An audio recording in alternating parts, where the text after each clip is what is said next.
discussion with it. The thing that interested me very most about the uproar over $1 Million Baby, and I think it was an uproar, was the fact that it was totally orchestrated by two national disability rights organizations. I don't believe that had ever been done before. It was yours truly, National Spinal Cord Injury Association, and not in yet. I was privileged to be in on the discussion about how they were going to frame that issue, how they were going to get that issue out. And yes, they got a lot of flack, but daggone, they got discussion going.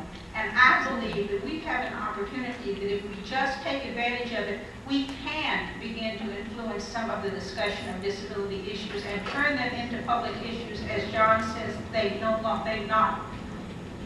are not now. I think we could do it, actually. I think one of the big problems is we talk about doing it, but we don't do it. What we saw with $1 Million Baby is we did it. I gave my eye tooth to act with Clint Eastwood in one of his better movies. But I was ambushed by a writer who said, "What do you think of $1 Million Baby?" And I go, I hadn't seen the movie yet, so I said, "I'd like to see the movie, I'd like to read the source material, I'd like to talk to the quads I know and see what they think about it." That came out in the press as Actor Hall criticizes Eastwood for portrayals in $1 Million Baby. But I went and saw the movie a couple of times. Actually, I stole an Oscar copy from a friend. I talked to my quad friends, especially Jim Troche, about it. I read the source material, the book that it came from. And the way I've always felt hasn't changed at all. If they can make a movie, we have a right to comment on it and to say how we feel about it. This is not any kind of act of bravery on my part, it's just the way I feel about it. Which we would not even know about it. It would be some script kicking around Hollywood that wasn't going to get a green light. So the question isn't even posable. The second thing is, I mean, aside from what Mary said, I think the coverage of $1 Million Baby and the criticism of $1 Million Baby represents not any kind of success of disability advocacy, but a massive failure, in fact. Because the disability advocacy that attempted to criticize Clint Eastwood was immediately co-opted by the conservative right. And in fact, the debate didn't even get going until the conservative right, as adversary to the Hollywood establishment, was the foil. And so then it became a debate about, oh, here they go again, the conservative right, they tortured poor, what's his name, with Fahrenheit 9/11, Michael Moore, and boy, we're not going to let them do it again. And so once it was framed in this very safe kind of focus group driven, the religious right versus the tolerant liberal left,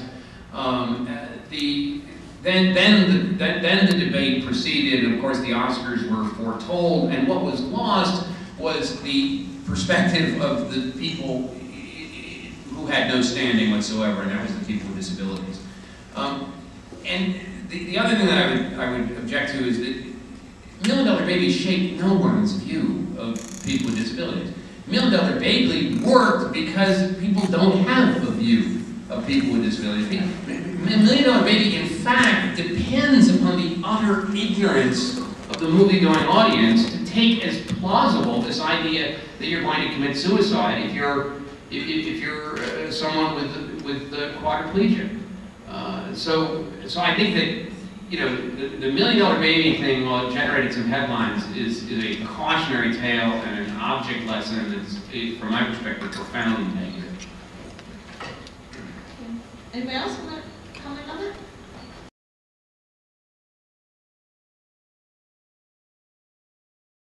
Material too. Let me read you the source material just briefly.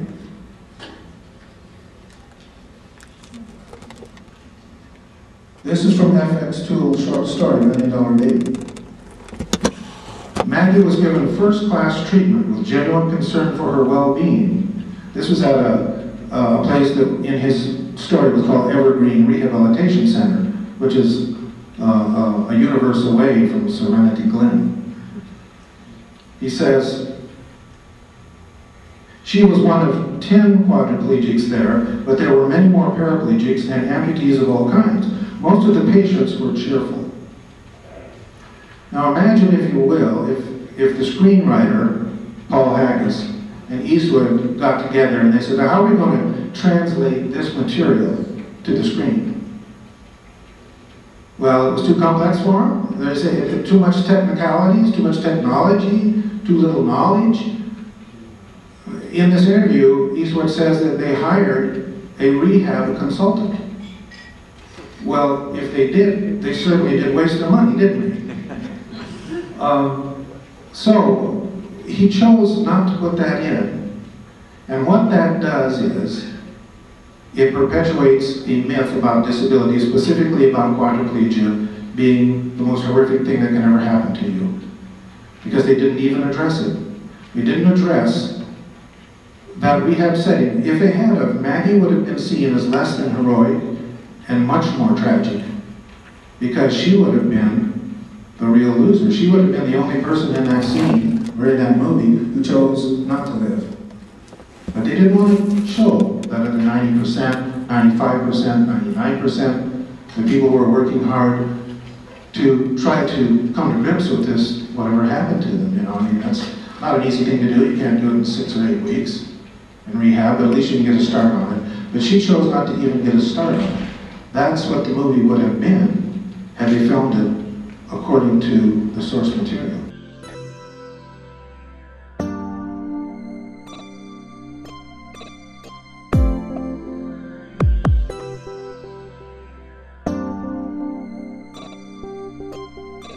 I was hit by one in an old hotel I was trying to restore that dates back into the 1800s.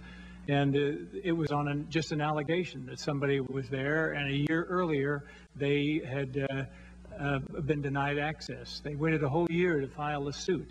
Now, when America gives these lawyers to be the self-appointed vigilante to enforce the law.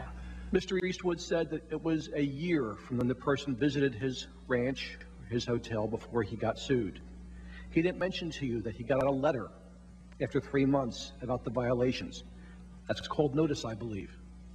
He didn't tell you about the certified letter that was sent to him that he refused to sign for and got returned to the plaintiff attorney.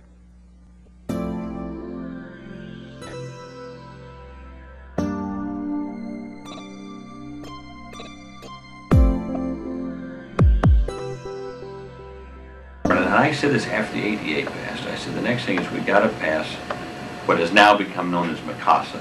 Yes. The Medicaid Community Assistance and Support Services Act. Right. Basically what it is to say that if you're eligible for Medicaid, that right. You ought to decide where the money goes. Right. Instead of some bureaucrat that doesn't know. Right, exactly. But obviously getting people out of nursing homes is a commitment for most disabled activists. And mine too. Nobody should live in a segregated community if that's they don't right, have to. exactly. And to the maximum extent possible, people ought to be allowed to live in their own homes, live in the community, be out of institutions. That's where I want to push this whole thing. And that and and personal assistance service.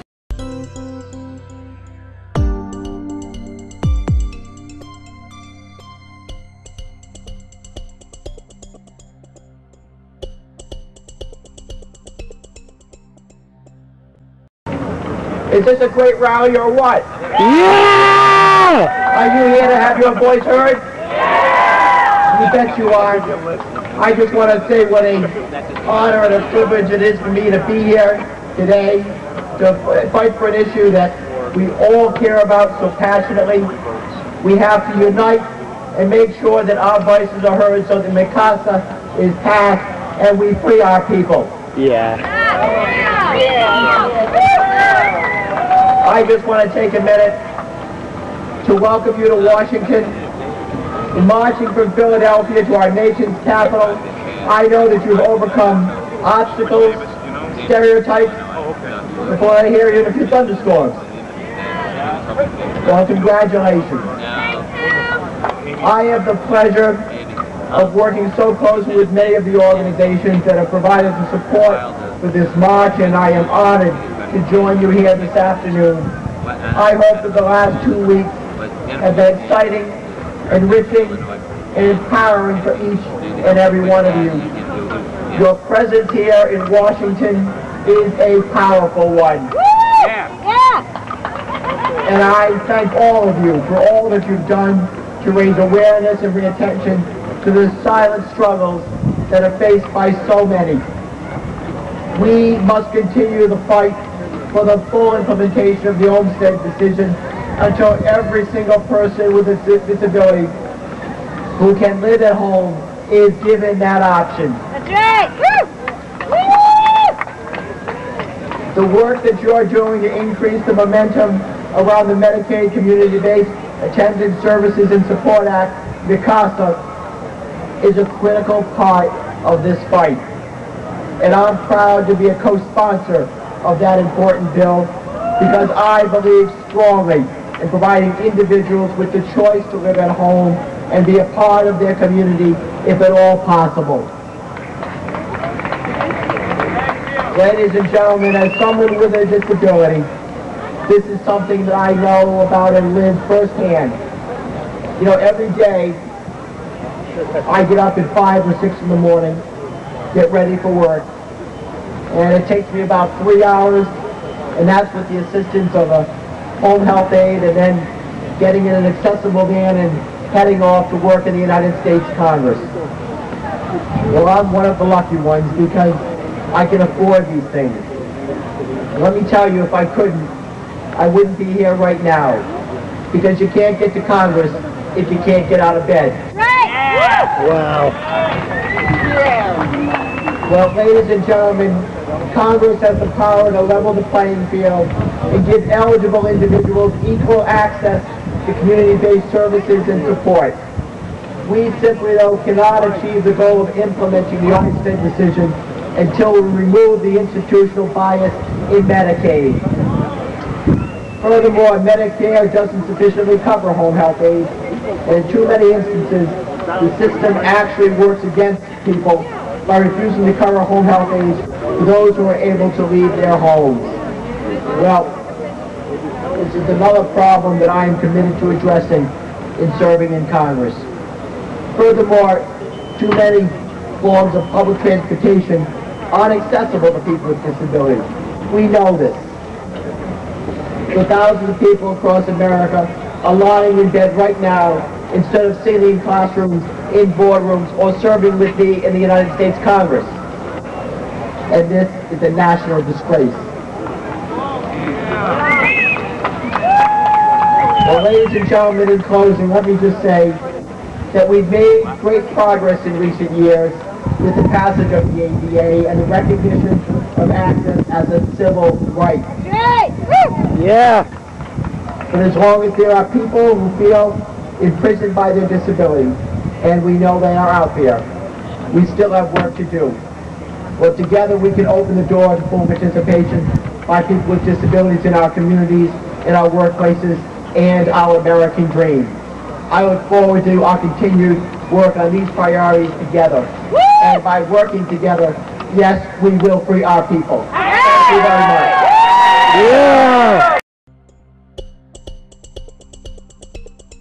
It happened last week. I have 4 kids, 2 sets of twins, a pair of 6s and a pair of 3s. It's a pretty good hand. Next year it's going to be a pair of 7s and a pair of 4s. That's even better. But my first graders, you know, I go to school every morning and drop them off at their first grade, and I have this kind of relationship with a lot of the other first graders. And of course, if you're a dad in a wheelchair, and if you're paraplegic, and if you're kind of a, you know, hotshot, I mean, I'm not, you know, any kind of a Randy Snow, all right? And by the way, Randy, you need to start going on dates other than at Six Flags if you want to settle down, okay? Just my advice to you. I mean, if you're a dad, you know, and you're in a wheelchair. I mean, you do stuff. You ride your kid. I mean, you're kind of like a daddy and a stroller, you know, at the same time. You know, it's part daddy, part stroller. I mean, the kids are in your lap. I mean, they're kind of sort of all over you. And from a kid's perspective, a wheelchair is really cool. And so my kids understand that, and they carry this sensibility into their first grade. And of course, my daughters and I do these kind of strange acrobatics. One of our more famous maneuvers is I get up on 2 wheels like this, and one of my daughters, you know, will stand on my toes, and just with 2 fingers hold on to my knees, and we do this kind of, you know, I balance, and then they let go, and we got this whole, you know, hammy kind of thing worked out. And one day in their first grade class, I did this with my daughter Olivia, who's quite tall, and being 6 now, you know, it's getting a little hard to do the balancing act thing. And I did it in the middle of class, and all the other first graders are just, oh, that's totally awesome. Oh my goodness. And Ilan, who's this great little kid, who is half Israeli, and I speak Hebrew with him. I spent some time in the Middle East, so we already had this kind of bond. He saw that, and he went, I have to do that.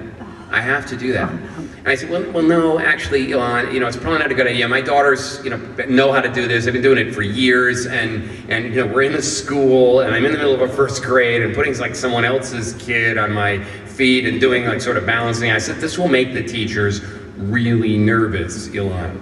You know, I come back the next day. He asked me to do the same thing, and I say, no, Ilan, I explained to you that this is not really a good idea. The people in class are not going to go along with this. The school administrators are going to be really upset if I try to do acrobatics with you, not my child, in the middle of school property. I didn't explain about insurance and lawyers and all that stuff that he's going to learn about soon enough.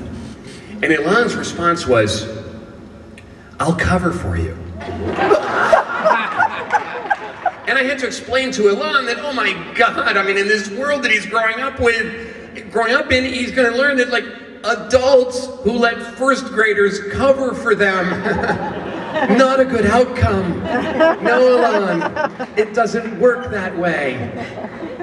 And so after like 10 days, every single day of explaining to him, I said, Ilan, one of these days, I'll take you outside, we'll go out onto the sidewalk, we'll do the acrobatics thing. It's gonna have to be a nice day. When the weather is nice, we'll do it, but I'm not doing it right now, and you can't stand on my feet because it makes your teachers really nervous. And Ilan he'd had it. He stepped down off my feet, looked me straight in the eye and said, I wish my dad was in a wheelchair. Oh. Yes! Now we're getting somewhere. Thank you very much.